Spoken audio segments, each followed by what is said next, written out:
Hey, what's going on, everyone? I've decided to do this one video to answer a whole bunch of questions all at the same time because I have become kind of behind on answering those questions due to some stuff that happened that slowed me way down. So, yep, I kind of got backed up in my little queue of questions that I create. And after this, I'll get back to doing it the way that I prefer, one video per question.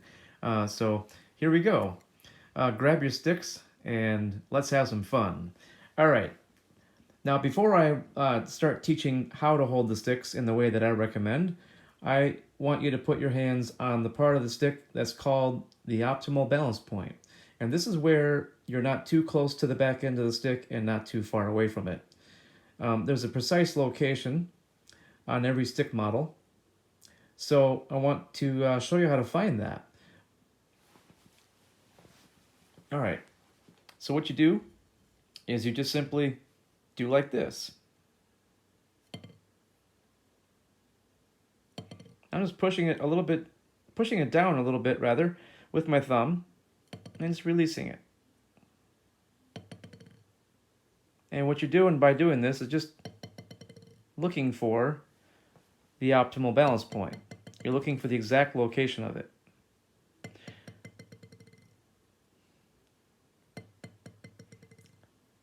I'm pretty confident that I don't have to tell you how to know when you found it. And here's why you want to push it down just a little bit. If I push it down too far, it's going to go off, or it'll slide down that way.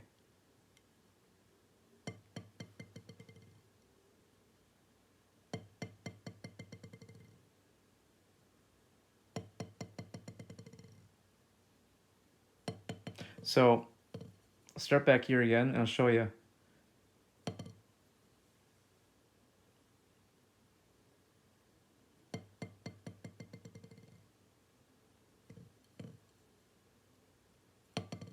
So you can see I'm not going to get much help from the stick. There's a lot more weight to work with.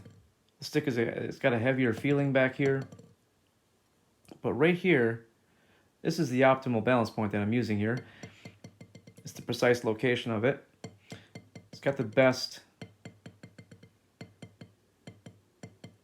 It's not too light, not too heavy. It's just right. Here it's too light. Now there's too much weight in the back. If you have a Vic Firth stick, or if you have a pair of Vic Firth sticks, or a whole bunch of them,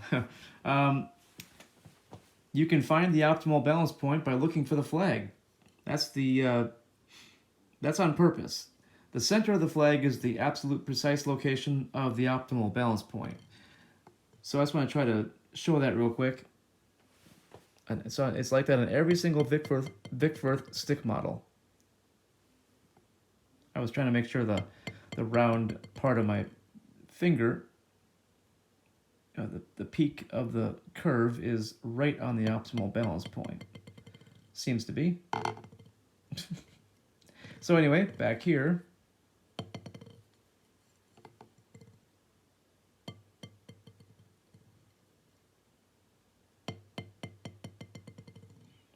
I would like to show here and here, just in front and below and behind it, but it's not so obvious. But I can definitely feel a difference between here and here. Here, though, it's not as big of a difference. It still is, but it's different because now it's heavier. And here it's noticeably lighter. By a small amount, yes, but anyway, so what you do when you find the optimal balance point is you put your thumb on it. You just touch the stick with your thumb. What I'll be teaching you will be a way of holding the sticks that's very, well, none of the fingers will be pressing into the stick at all.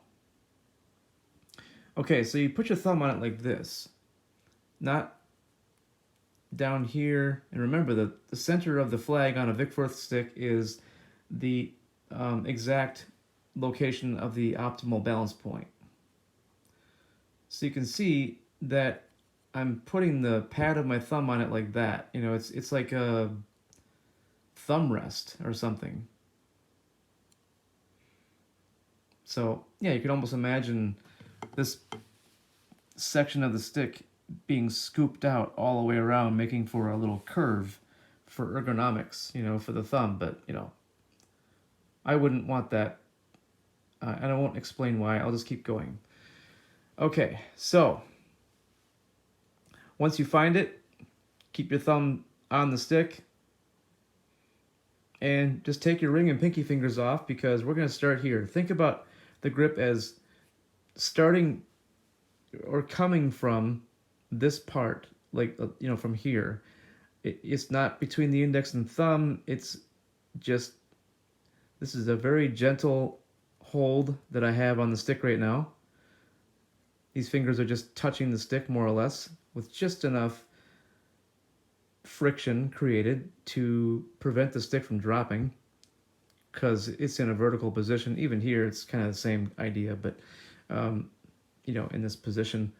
But right now, the middle finger's tip is bent so that it can support the stick in this position, palm kind of down instead of like this.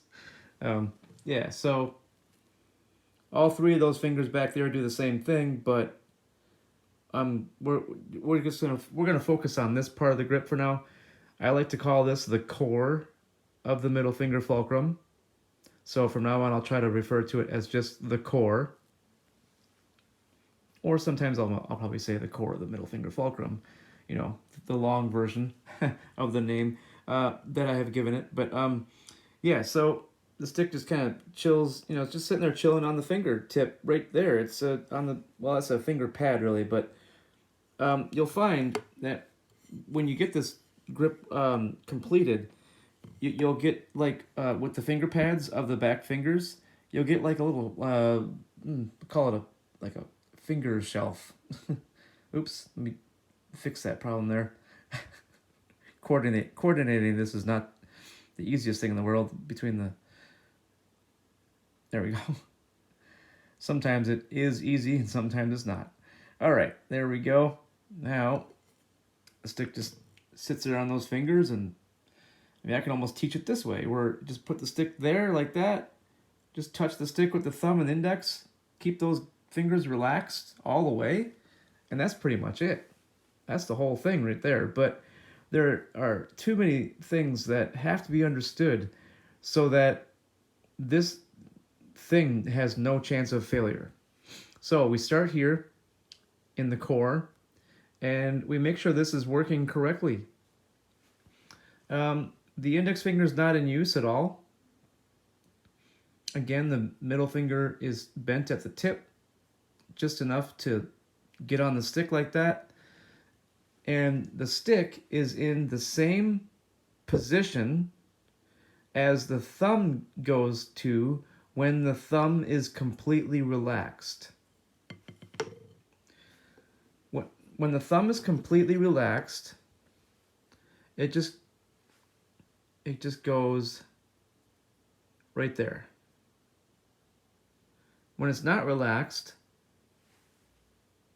it goes, you know, when it's not relaxed, it looks like this, or it can look like that, you know. So this is one of the reasons why experts will tell you to keep this gap open here, don't close it. This is a relaxed position for the thumb. This is not. So you want the stick to match that. You don't want the stick over here. While your thumb is over here, you don't want the stick over here. You want the stick to be here with the thumb. So again, there we go. Now, you want the stick to be where the thumb is when it's relaxed. You don't want it to be over here. Get the stick to match where the thumb is when the thumb is relaxed. All right. So another thing to point out is the thumb is perfectly centered. It's not off center in the slightest. Because here it's relaxed. I got the stick matching where the thumb goes when it's completely relaxed. I can release my thumb all the way and it's just barely touching the stick, but yet it's still centered because I got the stick there. This is going to make the best use of the hand because now I can use the thumb to its fullest potential, which lets me use the fingers, which lets me use the whole hand better. It's just going to be better all around, and I can stay relaxed. But you don't want to be too relaxed, and I'll try to talk about that, and I'll try to explain what that means. But with just the core, like this, try to hit something. There are some things that could happen that aren't good, and if they're happening to you, then I'm going to solve those problems right now. If the grip is falling apart, this is the first possible problem.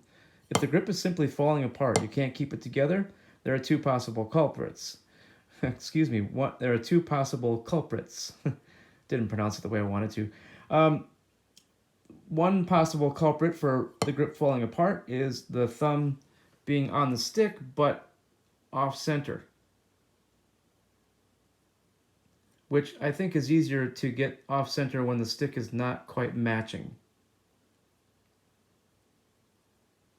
You see how it looks when it's on? Look at the index finger in relation, look at the stick and the index finger.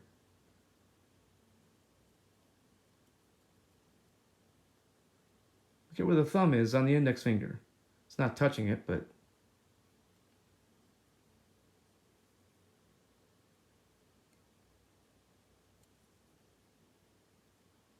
you see how the stick is in a slightly different position here?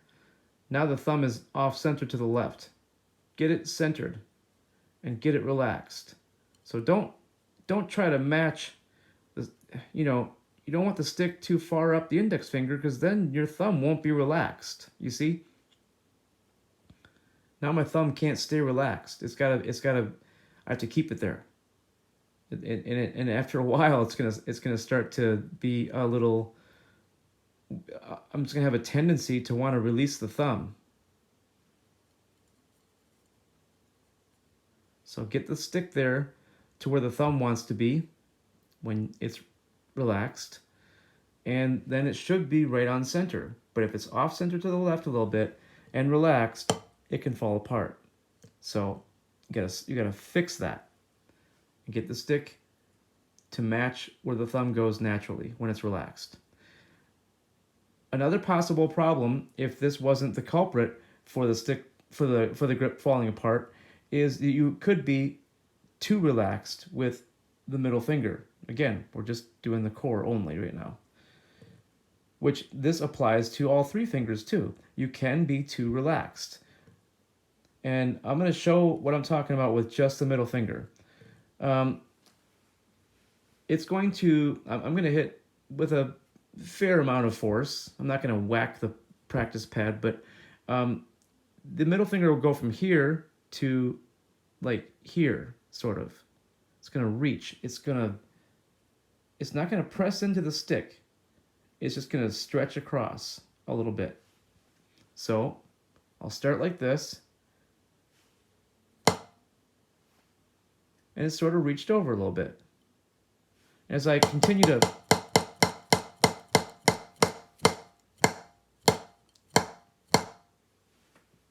there. So it went from being more just, like this, just completely relaxed, to something like that, sort of. And all three fingers do the same, all three of these fingers do that. They just do this. I don't think about it. I'm not making it happen, which is interesting because I have to sort of somewhat make it happen in my left hand right now because it's a recent discovery which has actually improved my left hand's abilities quite a bit already.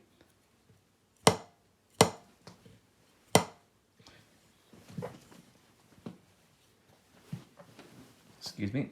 Gotta try to get more comfortable on my seat.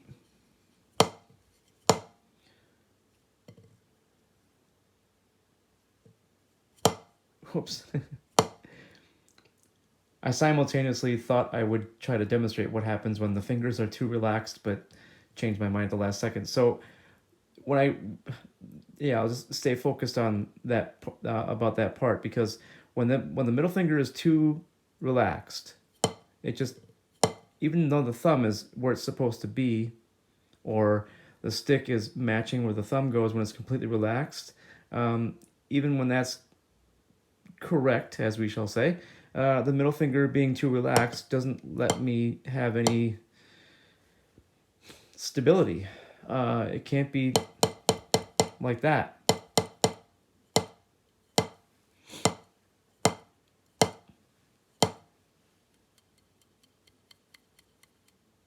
So it's not, it's not pressing into the stick. I can't say that enough. So anyway, if this is helping you keep the grip together,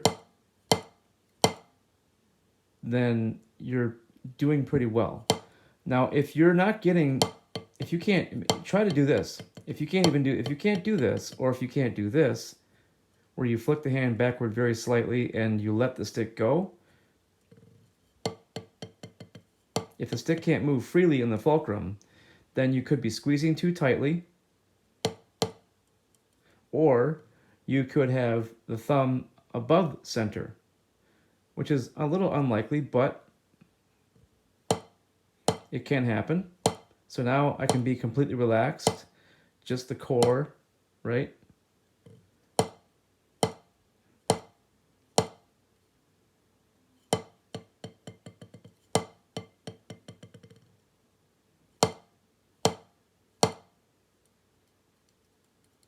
So yeah, it's amazing how much of a difference it makes when the thumb is right on center and the stick is matching the thumb's most natural and relaxed position. And everything, from that point, everything just works. So bring the fingertips, or the finger pads, if you want to call them that, which is what they are, of the ring and pinky fingers onto the stick. And always, always, always keep all three fingers on the sticks at all times for every single note that you play, every stick movement. Never let the pinky or the ring, never let those fingers come off, especially don't let the pinky. Because if the pinky's there, then there's no way the ring is going to come off by itself, right? And it's always going to work. Yeah.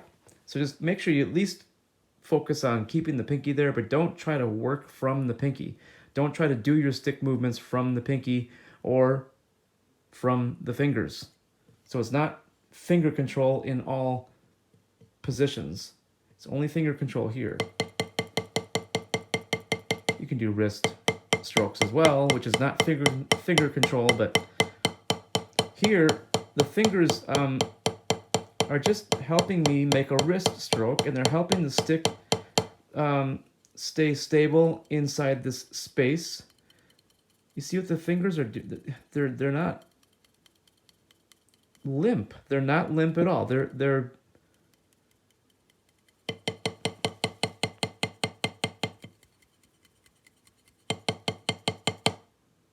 providing a stable area for the stick to move freely inside of. So it can swivel between the middle and the thumb, or between the thumb and the middle finger, without, because again, if the fingers are too limp, it just, and so I could actually start, and I can get this working nicely. But if I get too relaxed, the thumb will come off the stick, and then it becomes this again.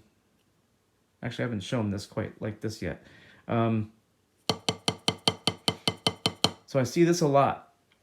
And if you're doing this, it's got more problems than you may be aware of. It's not making full use of the hand. And if you haven't experienced this yet, then you will. You're probably going to get, or have gotten already, blisters on the index finger right about here where the stick is touching.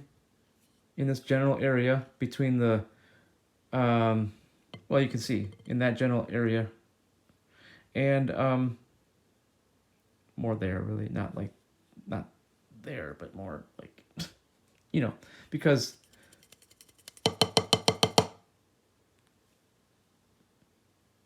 it's got most of the contact right there. There we go.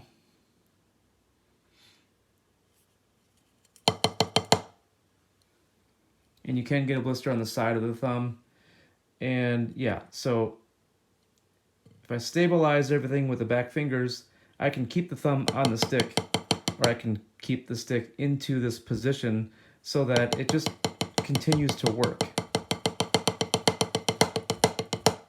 And with the back fingers, I was just going to address speed real quick because I'm only limited by what my wrist can do. Just wanted to bring that up real quick.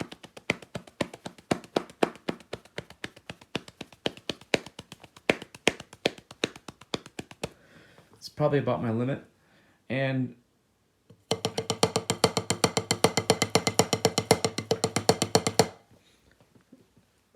I was using the molar technique, which I'll get into later, but I just wanted to bring that up real quick because I just worry that some of you might say, well, how do you do that? How do you go that fast? Whereas, some of you other ones out there might say, that's not that fast. Indeed, it's not. It's really not that fast at all. So anyway, yeah, so just in case you're wondering how to get speed, a lot of that is just muscle development. But the way of holding the sticks that I'm teaching will absolutely minimize the effort that it takes for you to do what you can do with your muscles. And it might even enable you to go a little bit faster too, but not really, because it's more in the muscles. How much work it is, though, to do that is determined by the way you're holding the sticks. So anyway, the back fingers. Just trying to quickly go through this because this can get quite lengthy here at this point. So the back fingers help with every single stick movement that's possible. The word's not coming out the way I want them to, or they're not being pronounced correctly. I'm sorry about that. The back three fingers help with every single stick movement that's possible. So whether they're doing all the work in finger control or helping with wrist strokes, they're always involved to some extent. Because as I talked about, they kind of just reach over. They help us to provide a stable, secure, sturdy place for the stick to move freely inside of. Sometimes, like I showed, the fingers would do like that to give it more freedom or whatever and maintain that stable space rather than just the fingers being completely limp. So yeah, that's sort of how they're used in the wrist strokes. They sort of stiffen, I guess. I don't know. And it's really driven by the pinky. The pinky is probably the most important of the back three fingers. It can potentially be the absolute strongest finger. I'm going to touch the muscle for the pinky right now with the back end of the stick. So that is the muscle for the pinky, and it is easily the strongest of the four fingers, or potentially the strongest. If it's not for you, it could easily be, because it has the second largest finger muscle. The thumb has the largest one, so the thumb is obviously the strongest one. So yeah, it's pretty.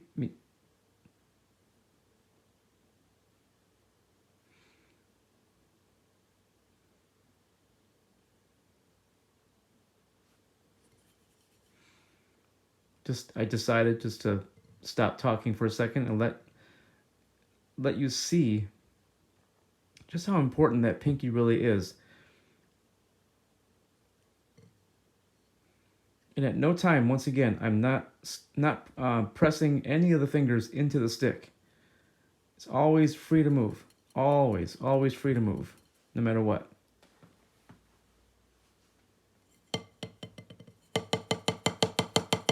Now, what you can do to really understand the importance of the pinky and to make sure that you know the instant it comes off the stick like that, because it might. So, got to work toward preventing this from happening. Let me try that sentence one more time. You have to work toward preventing this from happening. So, what you can do is play for, I don't know, maybe practice, maybe, I'm sorry, not play, but practice, maybe for 30 minutes to half an hour, or 30 minutes to an hour without the pinky. Wow. And then 30 minutes to an hour with the pinky on the stick. You know, so a total of either an hour or 2 hours between off and then on. And the reason for a minimum of a half an hour, I think it's really just kind of about the same amount of time it takes to warm up. So when you start practicing without the pinky, it could take up to about a half an hour or more to really get used to it and really, you know, really just lose yourself in this whole grip here. And then you can stop when you start feeling completely comfortable with it or something, and then put the pinky back on. And then play some more. I think you'll notice the difference right away.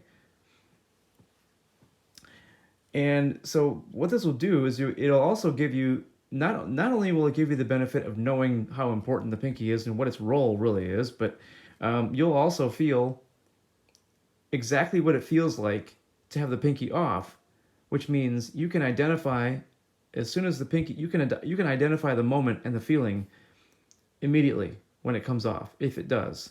So then you can fix the problem within a split second, right? I mean, it's going to be obvious. Much like how it's obvious that, you know, this feels different from this or something. I don't know. So anyway, yeah. So, yep, keep those fingers attached to the stick or sticks at all times. In matched grip, of course, it's everything I'm showing here is precisely the same for both hands. But this, you know, what I'm showing here also applies to the writing hand in traditional grip. You know, the hand that plays writing patterns. Okay, so now I want to talk a lot more about the back fingers, but this is what, 28 minutes in? So, okay. Just know that the back fingers are extremely important. Never underestimate the importance and the benefit of letting those fingers help you, and work on their strength, work on, just work on them, always helping you and all that. I don't know, just, they're just very important. All right, so there's one more thing I want to show. It's kind of interesting to me. Watch the thumb. So I'm stretching the fingers across like they do when I go to hit more powerfully, and yet the thumb seems to have this thing that it does to prevent this from happening. So it's never pressing against the stick. It's never, that's how it, I think that's how it avoids pressing against the stick, so that the stick can remain free to move. I'm almost doing like that. I'm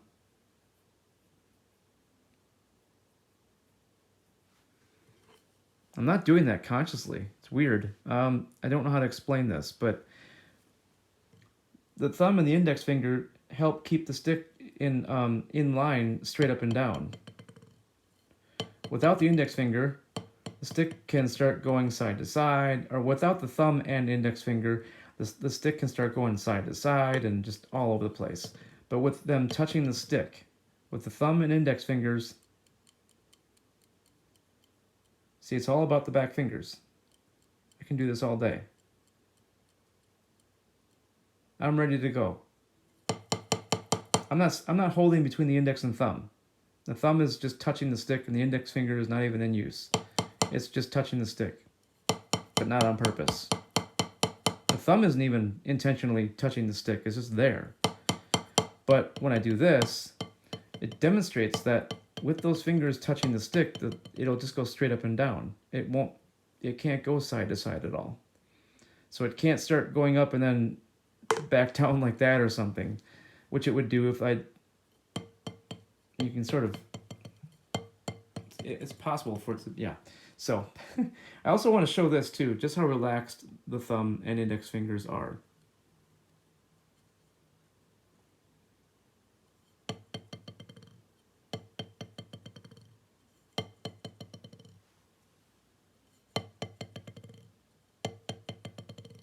So they are touching the stick. And I'm ready to go. I don't have to change anything to be able to do this. Now, just real quick, I am at the last several strokes there. I'm feeling the core of the grip a little bit more than the ring and pinky finger section of it. So at this part of the lesson, I want to talk about how I often feel this in two different sections, the core and the back two fingers. Sometimes I'll feel the back two fingers in use more, and sometimes I'll feel the core in use more than the back two fingers, and sometimes it'll be like an equal combination of both sections, the core and the back two fingers, making for like an overall thing. I think it, so far I have observed that it depends on how much force I'm using to hit whatever surface it might be that I'm hitting. Sometimes it depends on if I have rebound or none. So if I have none like this, it's a different feeling. I tend to feel the back fingers a little bit more than I do here. So it's tough to explain. I don't think it needs to be taught though, because it's more natural than I think I'm making it seem. So I just want to bring light to it though, bring attention to it. So many things that have to be aware of that it's like you'd have to keep a log of all the different things, you know, that you have to remain aware of, just in case things start to fail as far as how this works. Because as Steve Smith said in the introduction to his instructional video, well, he's got more than one now, but when I bought this one, it was the only one that he had, and he said that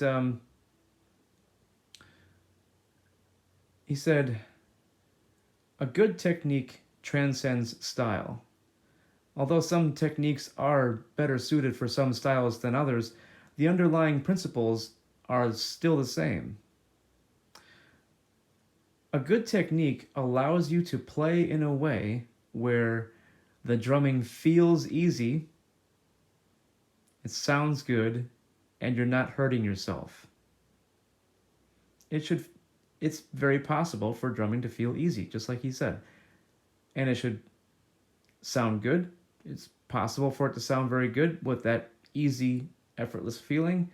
And it's possible for drumming to never hurt you, ever. No matter what style of music you're playing.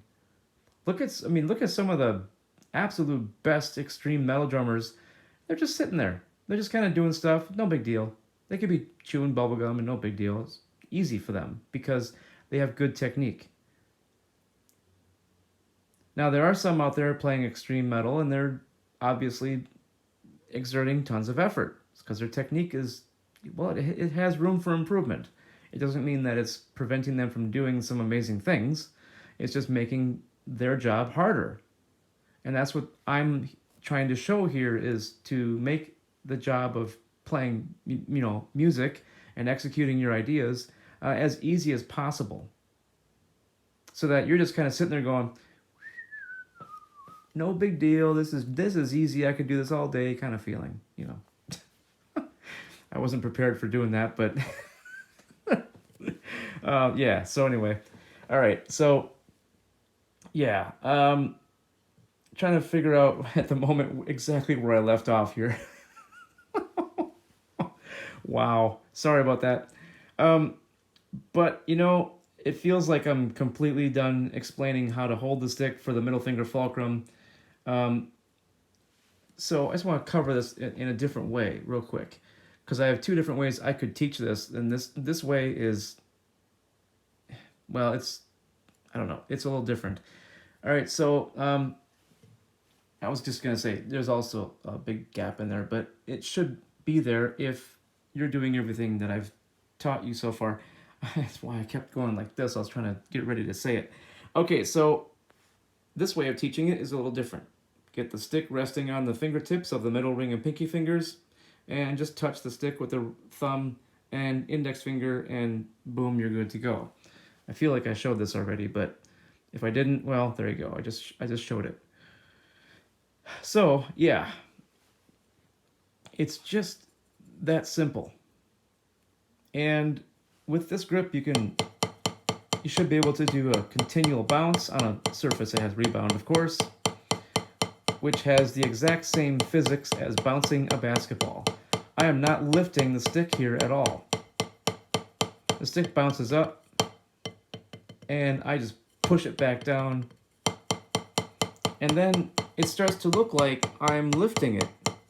Or it doesn't start to look like that, it just looks like I'm lifting it up. But my hand is feeling 100% relaxed here. The back three fingers are providing stability, like I discussed. The thumb and index are pretty much 100% relaxed.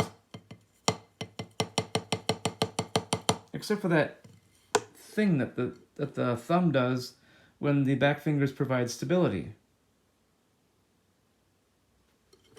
At least my thumb does that.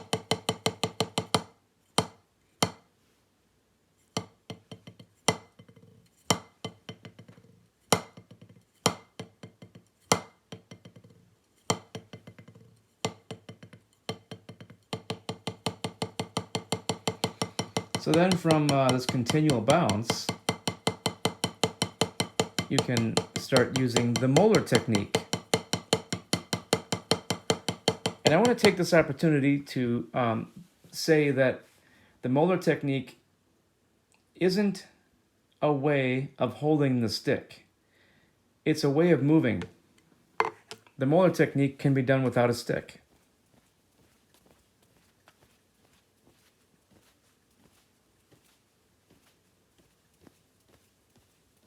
And then here's me trying to do some sort of a beat thing without a stick, without the Moeller technique at all.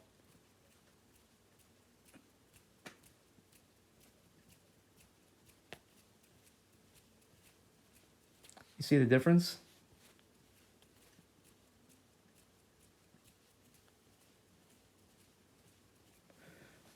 I wonder, was I moving a lot? Probably was. So yeah.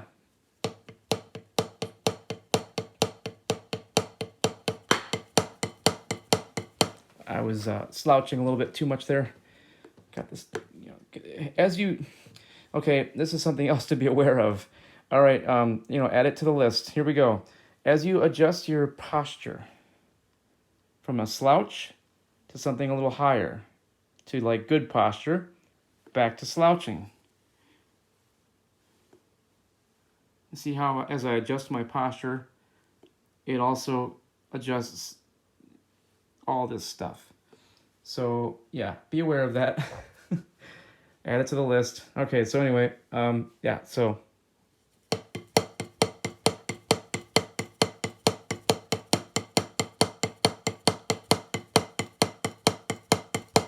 I can do that with a fist grip. Well, maybe not a fist, maybe like that then.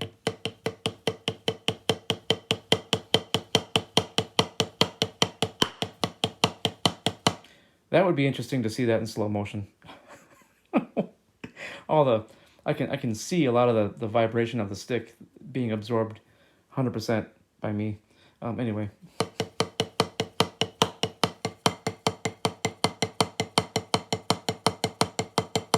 So it doesn't matter how I'm holding the stick.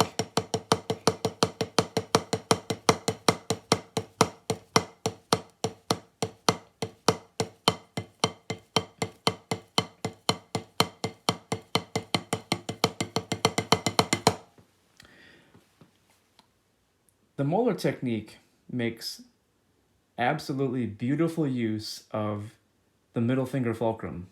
And to take that further, I may have said this already, but the middle finger fulcrum makes absolutely beautiful use of the optimal balance point of the stick. So when you combine all three of those things, it's like combining the best three ingredients in the entire world for the best tasting treat you've ever had. Like, I don't know what, like butter, sugar, and chocolate? That'd probably be my treat. I don't know. Think of something and that's it. It's a great feeling. Done a little bit more normally, and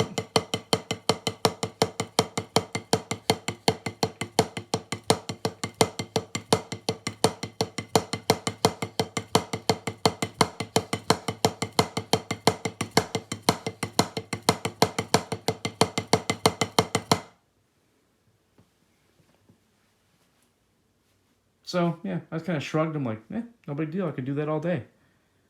Maybe not literally all day at that speed, but that's the feeling at the moment. It's just, if I were to do that for that length of time, maybe I should demonstrate it. But,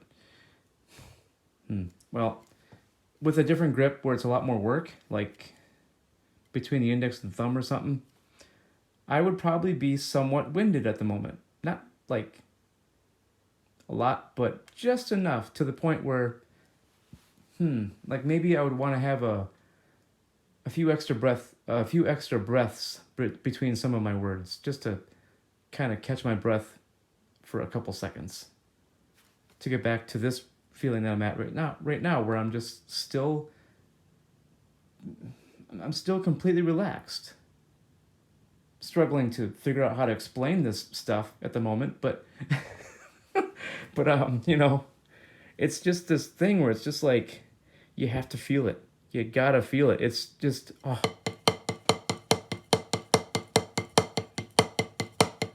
And this the triplets that I'm doing lead me to, it reminds me to teach you how to learn, or a good way to practice, the Moeller technique. And that's just using triplets.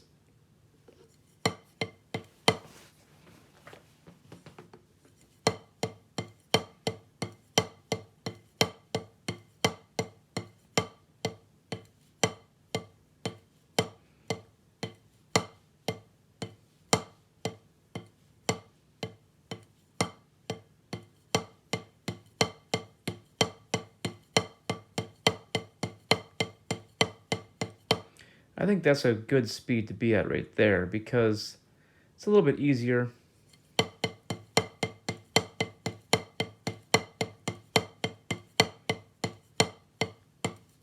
But observe the timing of when the elbow is used, when it goes out. It's on the last stroke of the three. So it's 1, 2, 1, 2, 3, 1, 2, 3, 1, 1, 2. Well, oh boy, that was weird. How did I not coordinate that?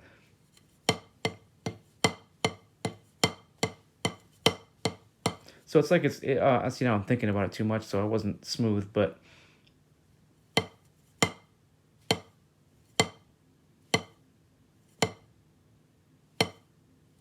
2, 3, 1, 2. Wow, I've not practiced in doing this demonstration. Let's see, it's a new one to practice now, isn't it? But I hope you get it, that 3, 1, 2, 3, 1, 2. Whenever I say 2, I want to do the second one.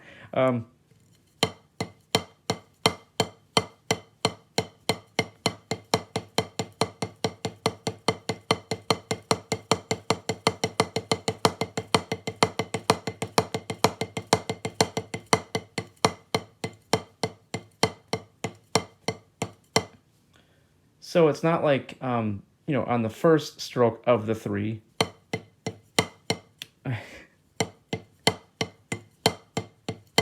I'm trying to make it happen. Okay, so yeah, practice triplets and practice the motion. You can do it without a stick, as I kind of showed before.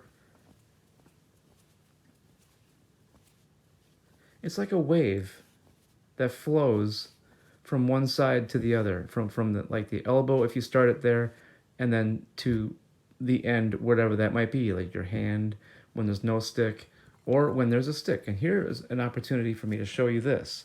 Watch how with the molar technique, with the middle finger fulcrum, the molar technique makes, look at that.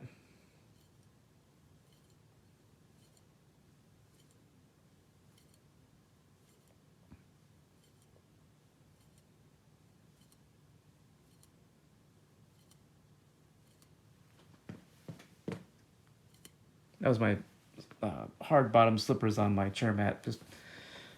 Just getting a little bit more comfortable because I keep leaning to the left, thinking that it's going to make my shot easier to achieve, but it's not.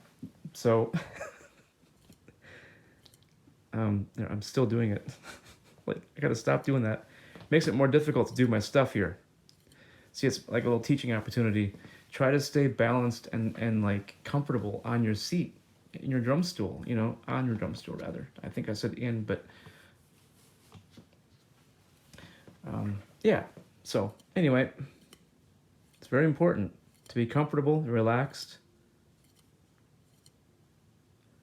So there's this wave that ends at the tip of the stick here too, and it's so that it's not. So this is not just a demonstration of what of the stick just doing this thing.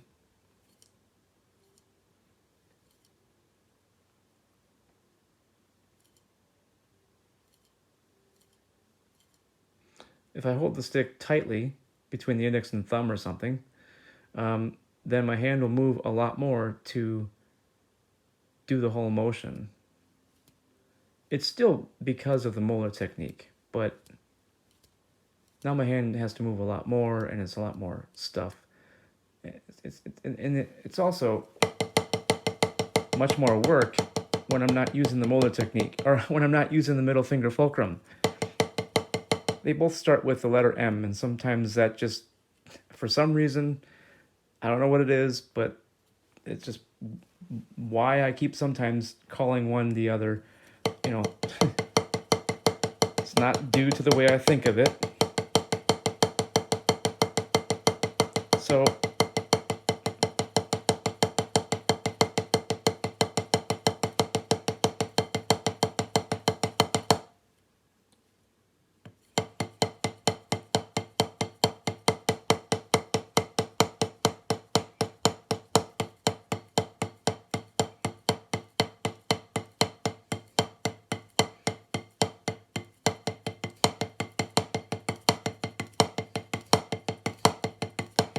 no.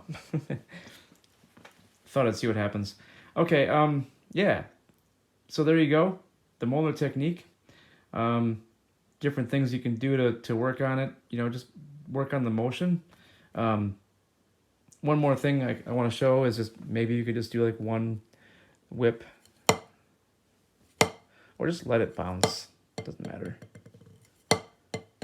Or you can just...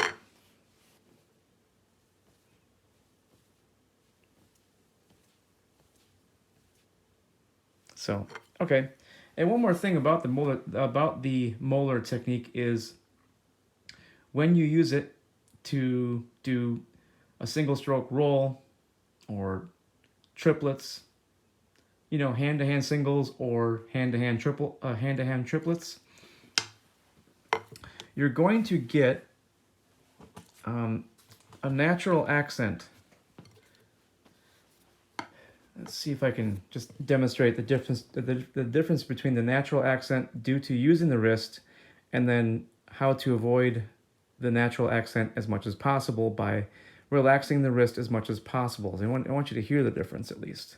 So here's when I just, you know, I'm just kind of doing my normal thing on the hi-hats or something.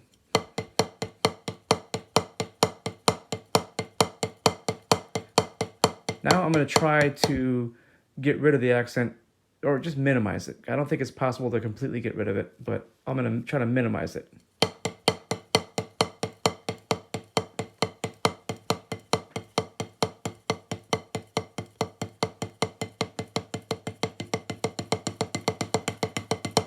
Oop.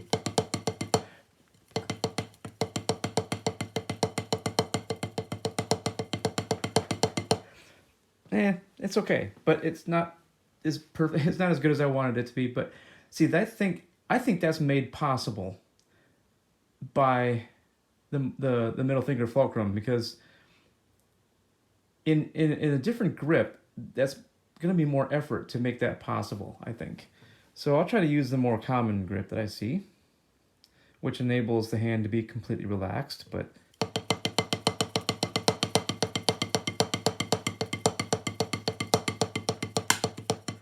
still getting more of an accent than I did before. And it's just hard to, if I grip tighter,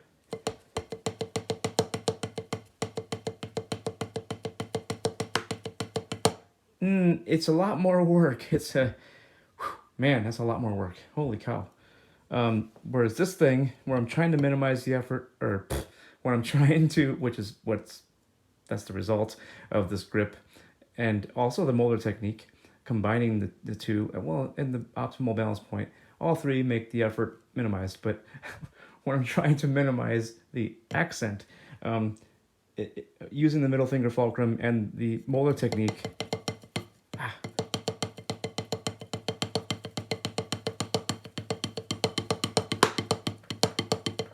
come on. Well, anyway, the idea is that you can try to minimize the accent during your hand-to-hand singles or hand-to-hand triplets for, a much more even sounding roll or something. And it's possible. You can get it to sound kind of similar to finger control. So, yeah, because finger control, you're...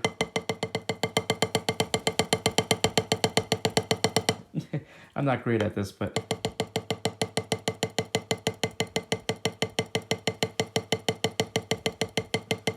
Anyway, instead of...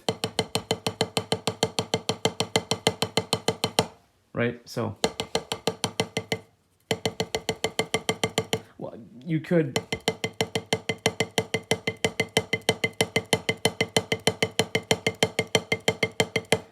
It's pretty stiff, though. Can maybe do a little bit of a wrist motion along with the finger control.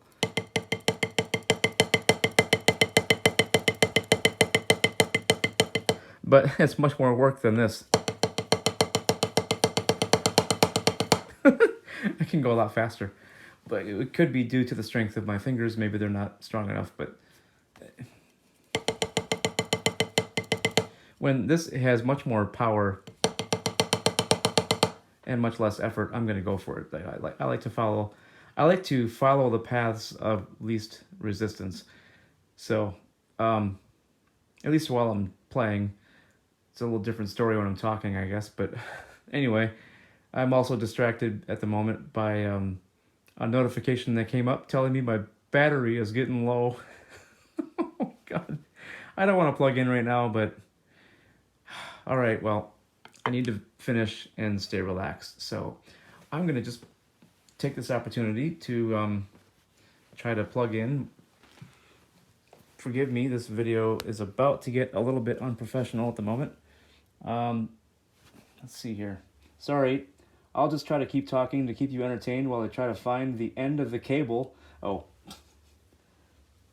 I gotta blow some dust off of it because it was touching a very dusty thing. I don't want that inside of the port. Okay. Okay. Come on. There we go. It's mostly in position now. This is going to be nice. Now I can relax. Oh, I better grab the phone with a better grip, so push it out of my hand by plugging it in. There, I did it. Okay. Now I can finish the lesson. Should give myself a lesson on how to talk. Okay, so anyway, um, I guess you could do that though. Anyway, so yeah, that's going to be something that you'll minimizing the accent will be something that you'll probably want to try to use and work on in practice, because if you don't do that and you get this natural accent, then you're going to get a sound when you do, well, when you do the hand-to-hand triplets, you're going to get, just the, between the hands at whatever speed you're doing it, right, left, right, left, right, left, right, left, right, left, but when you're doing hand-to-hand singles and you're getting and you're using the Moeller technique and you're getting the natural accent from the Moeller technique, you're going to get a pattern that sounds like this, but at a much higher speed. Okay, see if I can remember how to do this. It's kind of a weird pattern I've never played before with my hands, so it's usually a sound I hear when I'm doing it between the hands.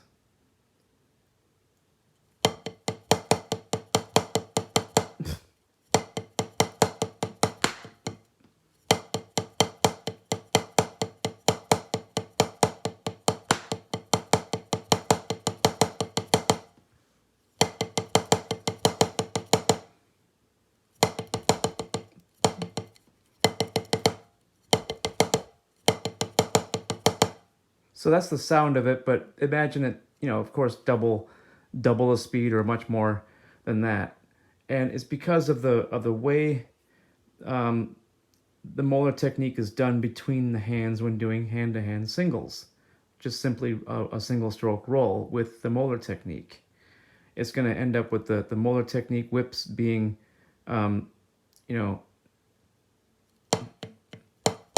so here's right, here's left. Bam, ba, ba, ba, da.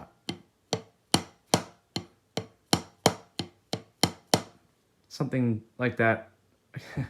I hope you get it. Once you do it, you'll understand. Okay. All right. So, let's see, what else? Let's see. Well, the thing that popped in my head is making me wonder if I'm ready to get to that spot in the lesson yet. I should have put notes down, but I've learned the hard way that if I have notes to follow, I go into far more detail on every single point. The video could have been 2 hours by this point. Into the lesson, rather. So, yeah, I'm shaving off quite a bit of time by not having notes and just winging it. Okay, so... yeah. Mr. Succinct over here. Yeah, succinct I am not. Okay, sometimes I can be, but anyway. So, okay, I got the Moeller technique. Oh yes, there are times, I want to mention this. I was going to skip this because it consumes a lot of time, but there are times where you won't use the middle finger fulcrum, or where the index finger has to get involved. The first thing that I'll show that that I'm talking about is when you have to play quietly. I mean, quietly where it just becomes very difficult to play. You want to have control, and so you want to develop the muscles for this too. But basically, the change is where it looks like this in the middle finger fulcrum, and then the only change is the index finger. Let me just get better. Okay, now, the only change is the index finger. That's it. So you start using the index finger. Everything else is the same. You see, the stick is still in the same position that the thumb goes to when the thumb is completely relaxed. So you still get a big open space here. So it's the only difference is the index finger gets involved. So when you play quietly, you want to be able to, you want to lift the stick between every stroke. You're still getting the help from the back fingers. So then with this, you can move all around your kit and be able to do your stuff without, the stick hitting with more force than you're intending it to, because you have control over the stick. But this doesn't mean, though, that you want to use this kind of a grip when playing stuff that doesn't have to be quiet, because that's going to make for far more work than it otherwise could be. Playing louder with this index finger grip thing.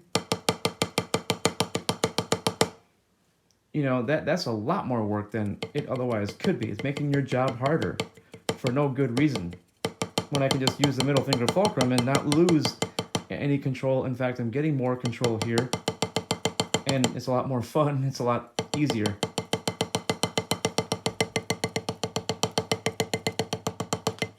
Oh, I'm just reminding myself, I stopped because I'm glad I got into all this, because I'm going to show something that will enable me to teach you what I mean by the thumb and the stick being in the same position like this, making full use of the hand. It's gonna make the hand work at its best. Okay, now I'll try to remember to talk about that. Before I do, I'll finish this quiet playing thing. So the index finger being involved enables me to move all around the kit and do my stuff without running into problems where the stick is hitting harder than I would like it to. So that means I can keep my volume down. But it does require some muscle development. So you got to work on it. So try to work on your quiet playing at fast speeds on your pad or something, or on your kit. Try to move around too, try to force your body to do what it's going to be doing. It's all, a lot of it's muscle development. Technique is kind of this thing that, I'm going to adjust the way I'm holding my phone.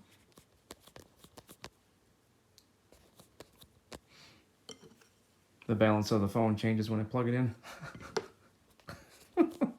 There we go.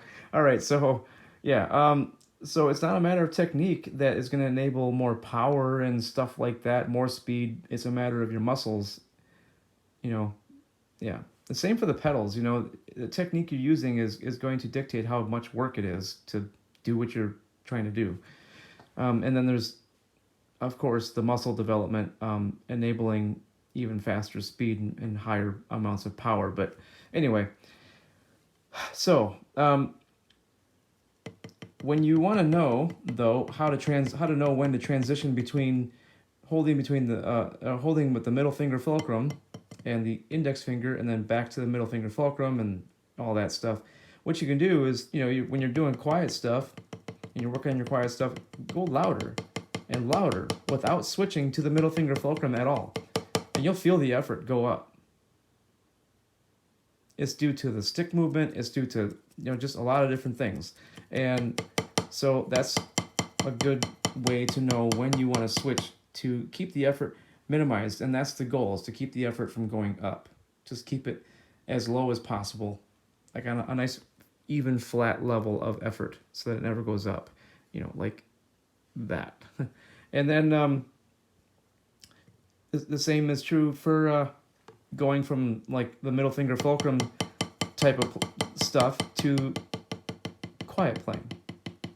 You keep the middle finger fulcrum going, and you can feel where it's going to become a kind of a challenge to keep the stick hitting softly without gripping the stick in a more tighter way. But if you grip too tightly with the middle finger fulcrum style of grip, you're going to be holding the stick from around that spot all the way to about right about where the thumb is. That's a lot of yeah, I mean it's a lot of and look at that. It's hard to explain, but with this, it's a smaller bit, and the stick can move freely too, just not as freely. And you're picking the stick up from here, but watch the back end.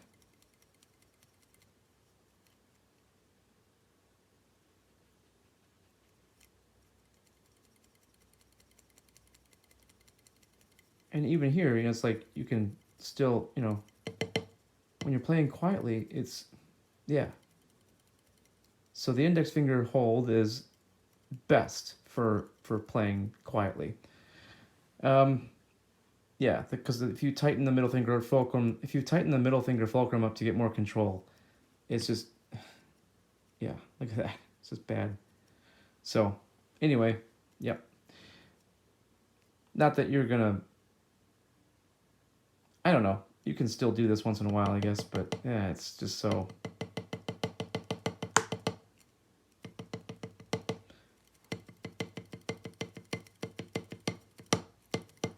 Whatever works for you, but I don't know. This feels easier. This feels easier to me. Okay. And the next thing is finger control, and this is going to give me that opportunity to talk about why this is so beneficial to have the thumb and the stick in the same place, or to have the stick in the same place the thumb goes when it's relaxed. Okay, finger control. I'm going to show this first before I get into that thing. Get the camera in a better position here. Watch the index finger as I switch between the American grip position here, doing wrist strokes, and then switching to finger control, which, by the way, to do finger control, all I have to do in this grip that I've been teaching you is just simply turn my hand so that the thumb is on top. And once it's on top, I'm ready for finger control. But the 4 fingers, index, middle, ring, and pinky, will no longer look like that once I start moving the stick. You'll see. Watch the index finger.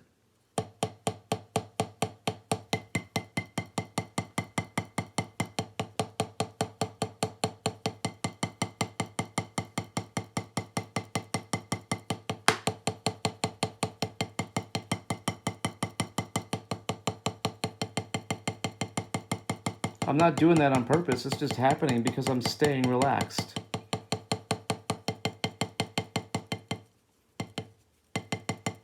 I'm just adjusting my position on the stick to be more at the optimal balance point.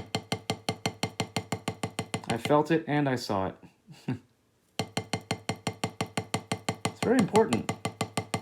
So, anyway, and then when I go back, I'm not having to think at all about what I'm doing with my hand. I'm just making the stick, or I'm just continuing the bouncing, at least for this demonstration. I'm not thinking, okay, hold the stick this way when I'm doing this, and then this way when I'm doing this. No, I'm just turning my hand, and I'm staying relaxed. By staying relaxed, these changes are happening naturally.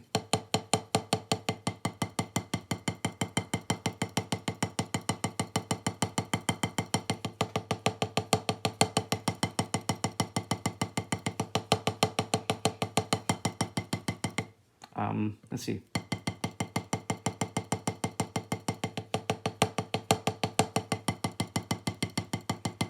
I'm not the best at finger control, but anyway, so I just wanted to point that out because it's very important. And then when I stop and just relax, the index finger, everything just kind of becomes more like that instead of like that. And I think what's going on here is the back fingers, well, including the index finger a little bit too, are sort of doing that thing, that stabilizing thing. But it's, in finger control, well, I'll just keep the camera here. I'm thinking in terms of doing, basically what I'm trying to do, which doesn't look anything like this, but I'm trying to do this. Keeping the index finger and the thumb just touching, and I'm just simply doing the fingers like that. But as you saw, it looks like this.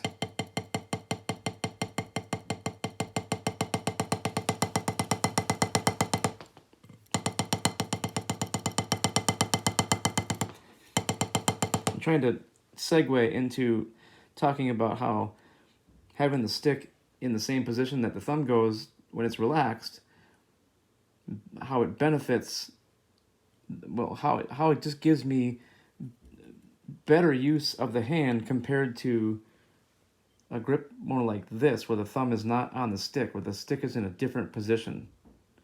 This is suboptimal. It's inefficient compared to this, where it's completely efficient. Because as you saw, first of all, I mean, in my perspective, my point of view, try to get it perfect here.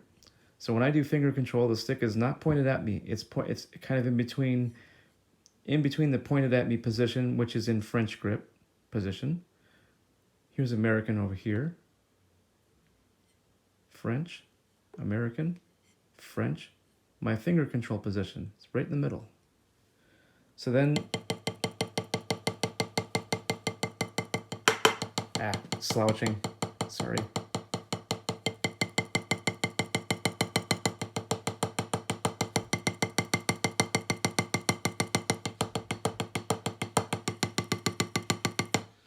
And I just enjoy that control of being able to transition between the singles and the triplets, just like that.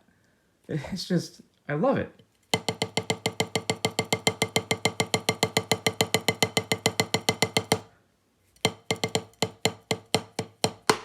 Okay. I tried to hide it, but I went, yeah.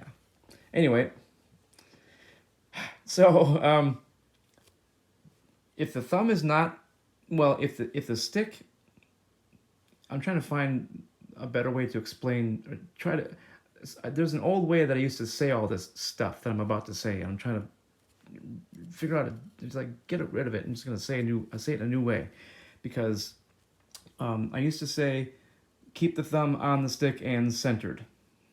I didn't really have much of a, much more than that to say about it. I just kept saying, keep it on center. But I learned it's not a matter of keeping the thumb on the center, that it's keeping the stick in the same position that the thumb is in when the thumb is relaxed.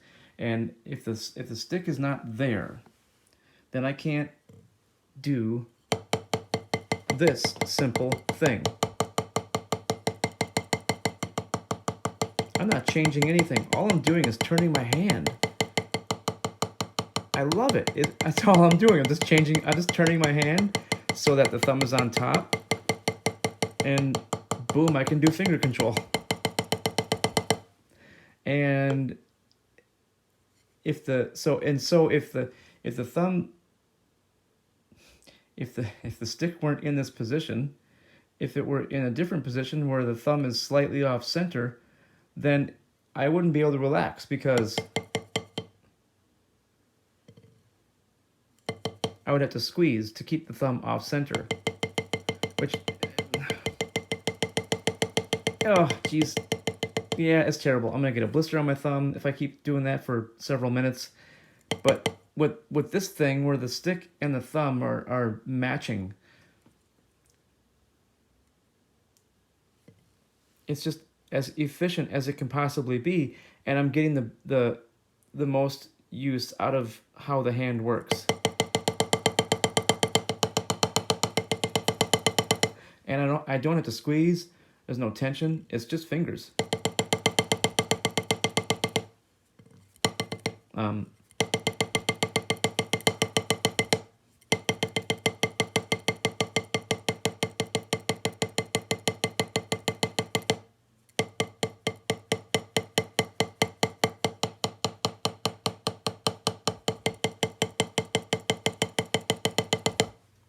Okay, so anyway,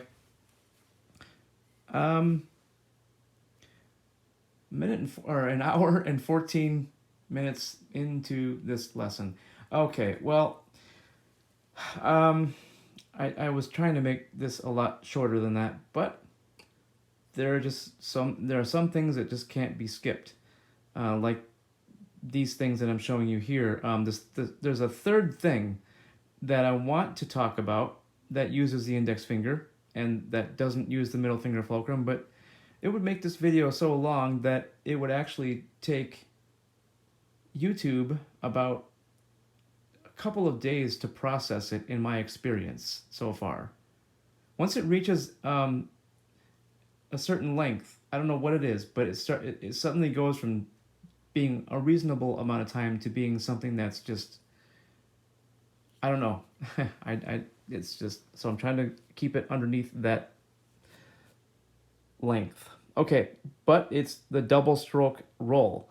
There's a specific exercise that I recommend. I'm going to try to just briefly cover it and then move on. Normally, I go into great detail about this because it requires it, but I can do another video to really go into this thing in great detail. So it's to start with, it's in the same position as my finger control position. Turn my hand so that the thumb is on top.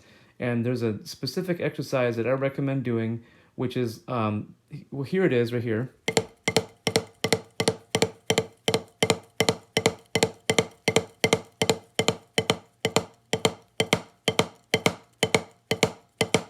So it's a muscle development exercise, and you're doing the first stroke with a wrist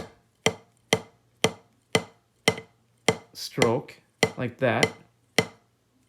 The second stroke is one of these. So one of these and one of these. And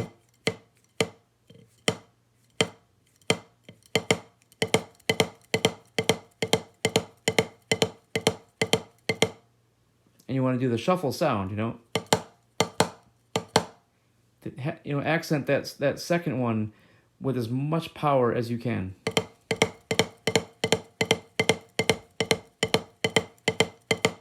And here I feel a little bit of a tighter squeeze between the thumb and index than I do with just...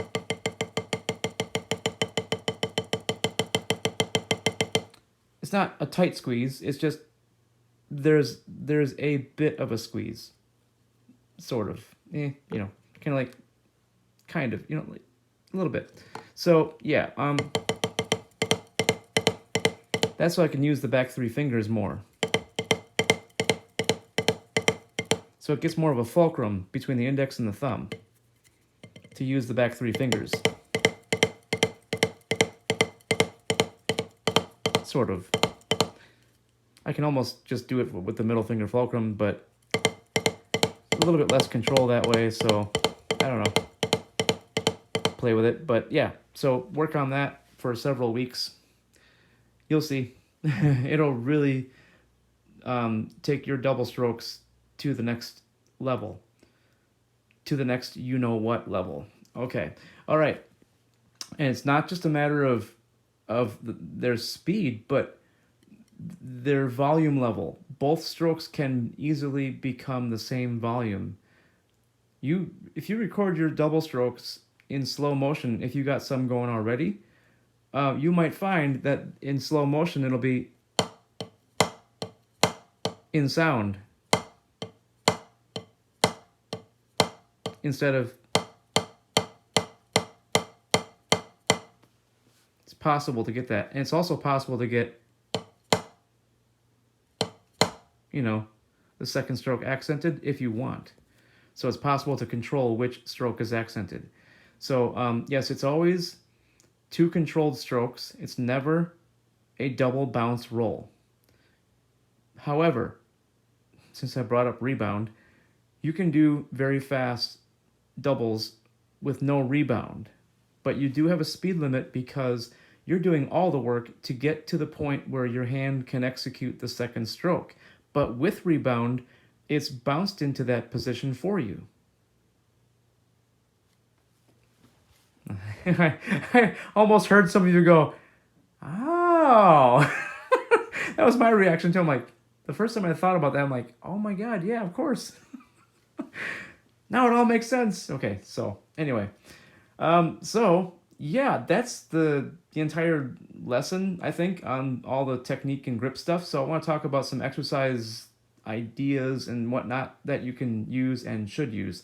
The first are for the middle finger fulcrum. And this group of exercises is done without the ring and pinky fingers. before I do that, I want to show that you can use use the core as a grip for the buzz roll, or the press roll, or the multiple bounce roll, whatever you want to call it. Actually, it's not really a press roll with this. It's more of a buzz roll. It's a multiple bounce. It really is a multiple bounce roll, quite strictly, with this grip. Oh, it's so relaxed and oh, so ring and pinky fingers off the stick.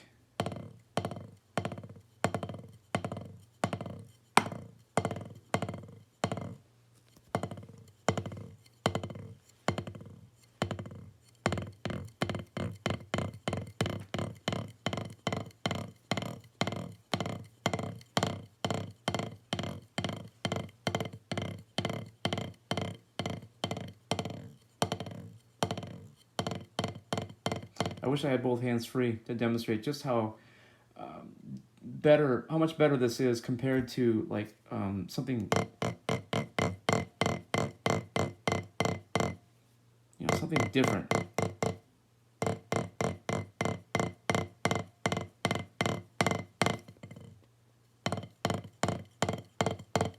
Certainly feels significantly easier because I'm completely relaxed here because it's the middle finger fulcrum, but just without the ring and pinky fingers.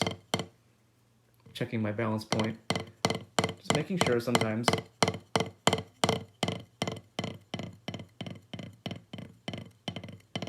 I'm not demonstrating it too well on this pad because it's a very, very grippy surface, and it feels like I'm playing on the surface of a basketball. Which you would think it'd be pretty good, but I want the surface to be smoother. It's less grippy, like a drum head. But anyway, so when you're transitioning between a buzz roll and other stuff, it's just a matter of, that's it. That's all you got to change. It's the most beautiful way I've ever seen of doing a buzz roll. It's crazy. So yeah, just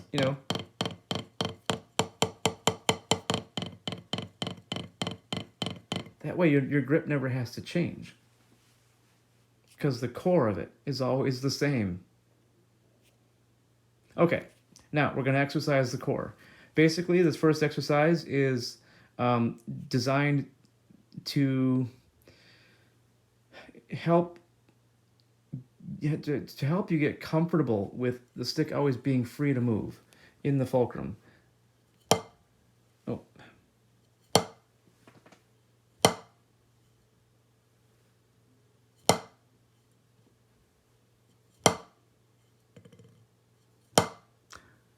Did you see what happened there? Okay, so I was having a hard time with it, and then I adjusted my comfort. I was leaning back too much, leaning to the left too much. Then I finally just gave up and I just said, you know what, screw the shot. I'm gonna have the phone extremely close to my face, where it's so close to my face I can't even talk because prepare. The audio is gonna change and sound really strange in 3, 2, 1. It can sound like this. I don't like this. Okay, so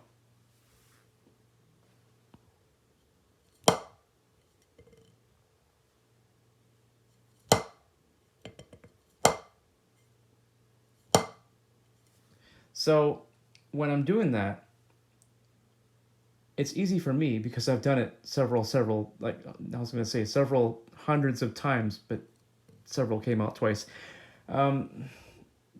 But it's going to be difficult at first. Oh God, the first time I did this in my left hand, I expected to be able to do it. I didn't know that it was difficult, and it was hilarious. Okay, now there are 2 different ways you can do it. Well, actually 3. One is without a surface, but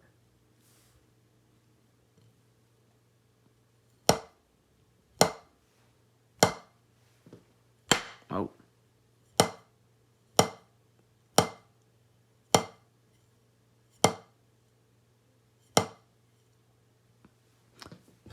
Too stiff. My posture got too. Just gotta relax,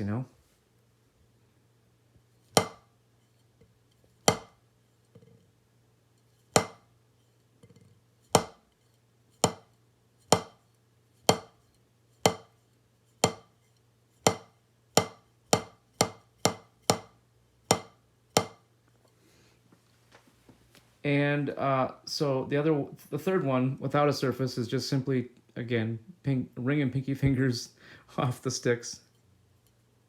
You can do this with both sticks if you want. So, I mean, at the same time. I intended to say just stick, but starting to feel the time crunch here. An hour and 25 minutes. Practically an hour and 26 or an hour and 30. So yeah, I'm just flicking my hand backward and forward with the stick swiveling in the middle finger fulcrum. And this will help you, all three of these little exercises will help you get more comfortable with staying relaxed enough so that the stick can just swivel. So that when you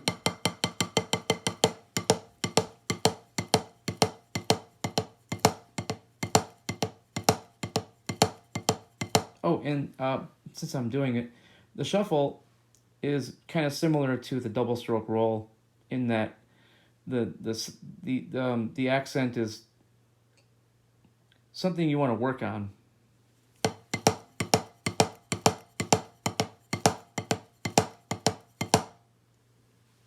See the back fingers? I'm not at the optimal balance point, but see the back fingers doing that thing?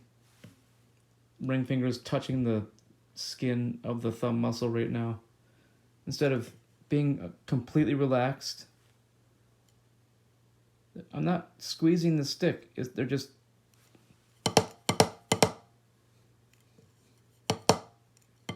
That's what they're doing on the second stroke.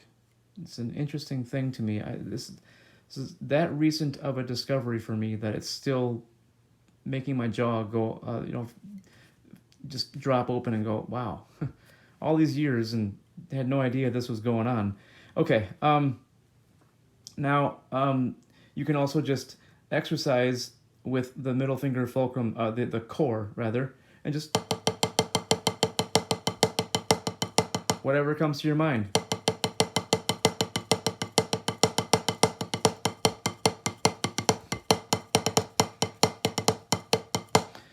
And also, you can do something that's just boring, but still extremely beneficial in a different way.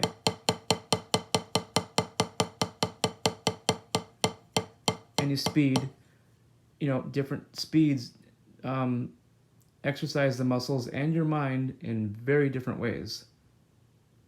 It's very important to try to exercise all possible speeds that you might ever encounter. Because you never know. You never know when you're going to need to be able to play 40 or 50 beats per minute or 250, So anything in between and all those, Not that I'm one to talk. I'm aware of it, so I teach it. It's kind of one of those things where I could say, well, for that little thing, I'm a little bit more like do as I say, not as I do. Yeah, and so you can do boring stuff and fun stuff. And also unisons between the hands. So both hands are hitting the practice pad at precisely the same time, doing precisely the same things, no matter what those things are, whether it's the boring stuff or the creative stuff, at different speeds. And you want to focus on the core, and then maybe also check in once in a while by doing that, right? And take them back off. You want to keep it like this, though. Don't let it do like this. Just keep it like that.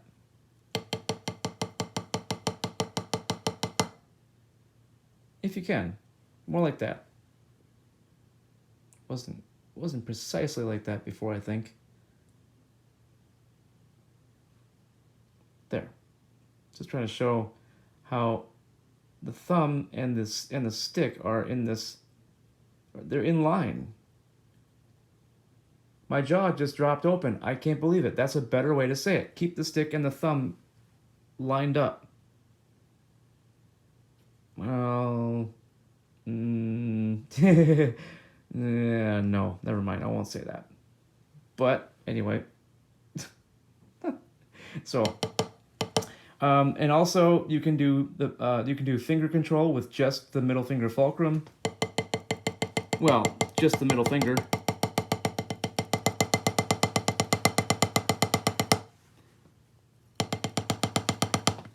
Um, what else? What else? What else? Let's see. Time crunch.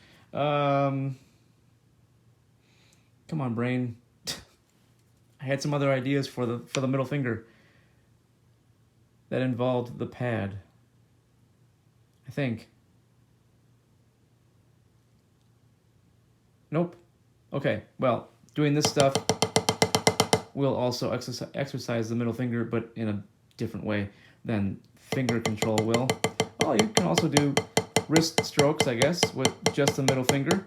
Well, just the core. Be careful though. Don't do it too much. You can hurt your elbow because the back two fingers are not on the stick, so you gotta be careful. Maybe stiffen them. I don't know. It's risky, I think. But still,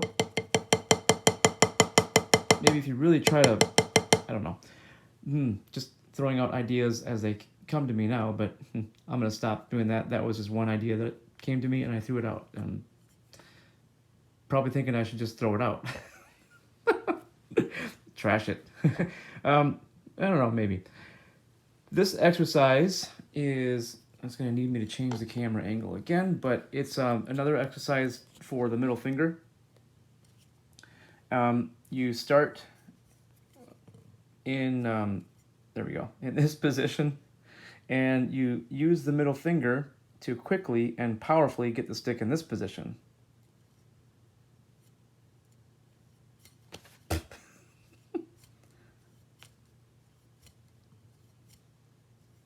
Something very interesting to note. So I'm checking my balance point. I don't know why, I just did out of habit that time. So something to note. Look at the middle finger right now, and then I'm going to do that exercise one time.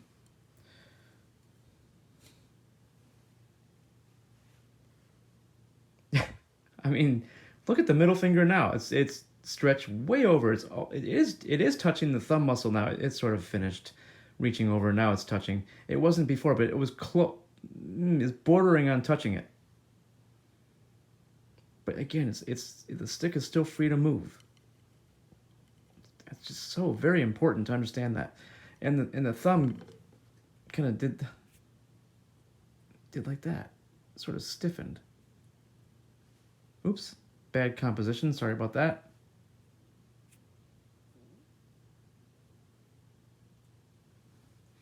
Okay. Oh, and I can probably put the stick down now. I think I'm done with the stick. I think. Okay, so another for the middle finger.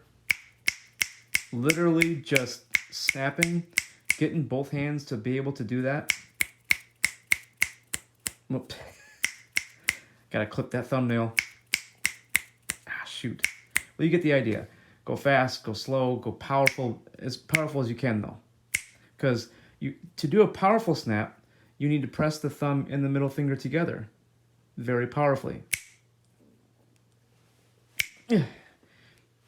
Letting you hear the effort on purpose. Okay, so let's see. There's also, you could call it like a groping exercise where you kind of like grope at the air. It looks like this from this side. I can probably just do that too. I don't know. Whichever angle. But then, of course, you can just think of tons of different things you can do with your fingers to exercise them individually and together.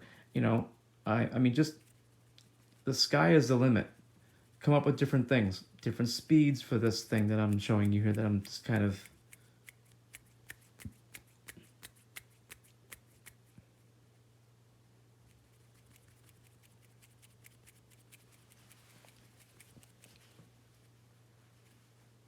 I don't know, just whatever you can think of, going the opposite direction. Whatever works, you know, whatever you can do. The muscles that you use for drumming are very important, so work them as much as you can. So let's see, what else? Oh, wrist stuff. Okay, so you can, you know, at different speeds and different power levels and different, you aim for stamina, aim for maximum power, maximum speed, whatever combinations of those three things. And then you can, do the molar technique stuff and work on controlling your accents.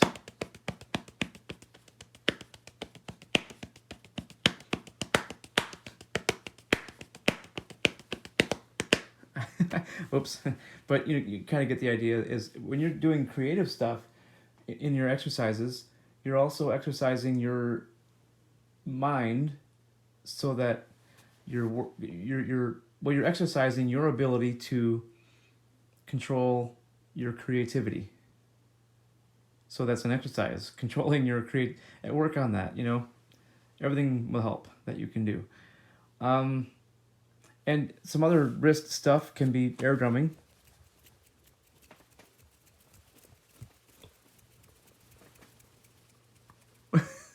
uh, just different. I was making a really crazy face, as though you could see it. Anyway, so that's my dry skin rubbing together. It's much louder with the way this thing captures audio when it's doing a video than it is in person. So see, everything in the shot is the sound of everything in the shot is usually what it sort of focuses in on and amplifies a little bit. So anyway, stuff off camera is a little bit quieter than stuff on camera. All right, so now this exercise, I'm trying to think if I was done with all the wrist stuff for my ideas of wrist exercises. This one is something taught by Jojo Mayer, or maybe I could say was taught by Jojo Mayer in his instructional DVD, because he taught it that one time in the video and that was it. And then they released the video. He's probably still teaching it in clinics and stuff or whatever. But anyway, I'm getting way too technical. All right, so enough technicalities. The exercise is this: put the forearms together from the elbows to the wrists. So basically the arms are straight out, or not straight out, but they're parallel and pressed together so that when you do that, your hands can make like a Y shape from the wrists. So pretend that the left one is there in the shot, making a Y. And then you can clap them together, isolating the wrists, but you're being forced into doing unisons perfectly. But the thing is in this position, it's like about it's roughly about a 45-degree angle. It's just whatever's comfortable. It doesn't matter which angle you're using as long as you're comfortable. But the idea is to press the forearms together from the elbows to the wrists and clap the hands together. And just like this, it's the same things. Aim for endurance, power, speed, different combinations of those things. Go for it. Work on accents, patterns, whatever you can think of, go for it. I think that's everything. I'm just barely beneath the cutoff time for this video, possibly causing YouTube to spend far more time on it than I think is reasonable for, anyway, because it just seems like there's always like a 1 minute difference between whether it's going to process in a reasonable amount of time and take like 2 days. Not like 2 days, sometimes literally about 2 days for some reason.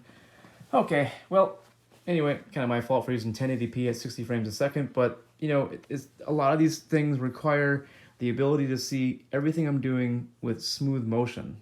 So I don't like 30 frames per second for that reason.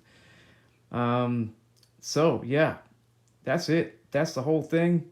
It's very, very long. I apologize for that, but I promise you that whatever issues you're having, whether it's blisters, pain, fatigue, difficulty playing smoothly, breaking sticks, breaking cymbals. I'm just trying to think of all the different issues that are solved by what I just got done teaching. it's a ton of different issues solved by something that's just, at the end of the day, it's really just something really simple. There's just a, yeah, I better stop. I'm stumbling. So, yep. So if you have any questions at all, hit me up. I'll be very, very happy to try to answer your questions. I'm hoping, I'm thinking that if I don't get any questions, then I did a good job. Woo, go me if I didn't get questions. So far, haven't had that many, so that's good. With the videos I've done so far. All right, so cool. Well, I guess I'll catch you guys later. Sometime, see you around the sub at some point. And my door is always open. Feel free to just say hi if you want. I don't care. I'm usually just kind of just chilling, so especially these days. So, all right, guys, I'll catch you later.